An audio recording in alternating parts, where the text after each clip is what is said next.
D, A, E. 3 major chords, D major, A major, and E major. You wouldn't think there's much in common. Other than them being major chords, they look different, they sound different, but what if I told you they were in fact the same? This is the first key element to being smarter when learning your chords, is to know the voicings, knowing the intervals found within the chord shapes, because if you know that, you will see they are in fact the same. As a quick review, remembering that a major chord is taken from, say, a major scale, the first note being the root. To that we add the third and the fifth notes for a root, 3, 5, major chord or major triad. Each of those 3 open chords, the D, A and the E, have the notes of that chord in the same arrangement, namely root, 5, root, 3. So they're not in order. We've got root, 5, root, 3. Check it out. If I take an A chord and move it up to a D root note, it's the same chord, right? Root, 5, root, 3. Yes, there is a bonus note up there, which we will get to later on. But the E chord, take it up to a D at the 10th fret, root, 5, root, 3. It's the same chord, isn't it?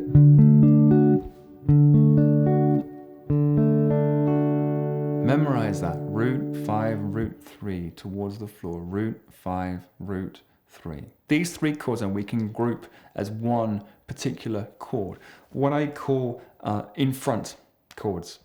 I'm struggling to find a better name for it. These are in front chords, in that the notes of the chord shape are in front, i.e. above the lowest root note. So for these E chords, see how the root is the open string and then the other notes sit in front? Same for the A and the D. They're going this way towards the guitar body. There are, of course, chords which go the other way, behind chords, if you will, namely C and G. But they are a little more demanding as we take them up the neck. So for today's lesson, we're just going to focus on the in-front chords, E, A, D. Root, 5, root, 3. That is very important. Get that memorized. Now, why that is so useful, let's do a nice easy example. If we want to make the chord minor, we're going to take the third and we lower it 1 fret towards the headstock, 3 to a flat 3. So root, 5, root, flat 3. Let's see it. Root, 5, root, flat 3. And here, root, 5, root, 3 becomes root, 5, root, flat 3 for the minor voicing. And then here, root, 5, root, 3 becomes root, 5, root, flat 3. So it is the same chord, and we can use this to our advantage when it comes to learning a whole host of other chord shapes. The focus for today is going to be 7th chords and how we can take a real easy approach to memorizing all of the 7th chords from each of those 3 string sets. The 7th chord is when we continue stacking thirds, like we saw with the major chord. Root, 3, 5 will become root, 3, 5, 7 for a major 7th chord. Our chord shape is then root, 5, root, 3. So where do we get the 7? We are going to take the 2nd root note and lower it 1 fret towards the headstock. As we do that, we're then introducing a major 7th. If you're confident with your major scale theory, you know there's a half step between the 7th up to the root note. Once again, whole, whole, half, whole, whole, whole, half. So if I take a root and go down 1 fret, I'm always going to be adding in a major 7th. So I'm going to be up in the 5th fret, rooted upon G. I'm going to use that D-shaped chord, which we don't tend to use as a bar chord. If we were to use that, it'd probably be using the triad shape or the power chord. Don't tend to use this, but it's the visualization to then get into the 7th chord, the major 7th. So where's the root? Root, 5, root. Remember, use that if you need it. Root, 5, root, 3. That's the root. Lower it down. That's the major 7. Put everything else back in. Major 7. Same rules for the A shape. We're going to stay in the 5th fret for what would be a D major. But then if I want to make it major 7, root, 5, root, 3, root, 5, 7, 3. I should add at this point that we can take this 5th, which we know, root 5th, we know it to be here, and we can raise it 1 octave for a different voicing right here. We can go up to string number 1 in the 5th fret. That's a 4-1 E-shape octave. So my voicing would then be omitting, not playing string 4, but I get this. thumb and fingers. Okay, so major 7 or indeed major 7. Same rules for the E shape, right? Root 5, root 3 becomes root 5, 7, 3. One way to do it, again, we can raise the 5th of the chord right here in a C-shaped 5-2 octave to get this. So major, major 7. Major, major 7.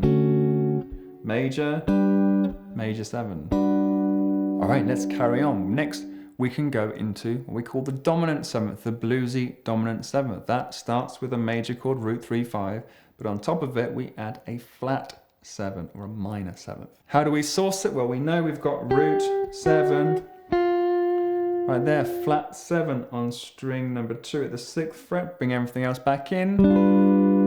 I've got my D shape of the dominant 7th chord, root 7, flat 7. For the A shape, root 5, root 3, root 7, flat 7. I can do that. I can add in the 5th on the top, or I can, again, omit string 4. There we go. E shape, same rules. Major, major 7, dominant 7th that way, or that way. Major, major 7, dominant 7th. From there, if I want to make it minor for a minor 7th, take the 3rd and flatten it. Where's the 3rd? We know it's on the bottom, root 5, root 3. So we had root 5, flat 7, 3, flat 3. That's a minor 7th chord. Root 5, flat 7, flat 3. A shape, major 7, dominant 7th, minor 7th. Again, could do that way, put it all together. The E shape, major, major 7, dominant 7th, minor 7th. That way, all the strings, jazz it up.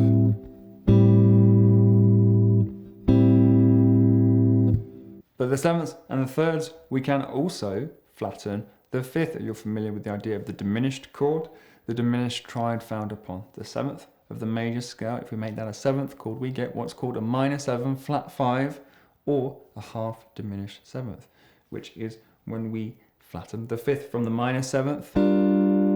Where's the 5th? Root 5th is right here. Flatten it. Minor 7, flat 5, half diminished. Okay.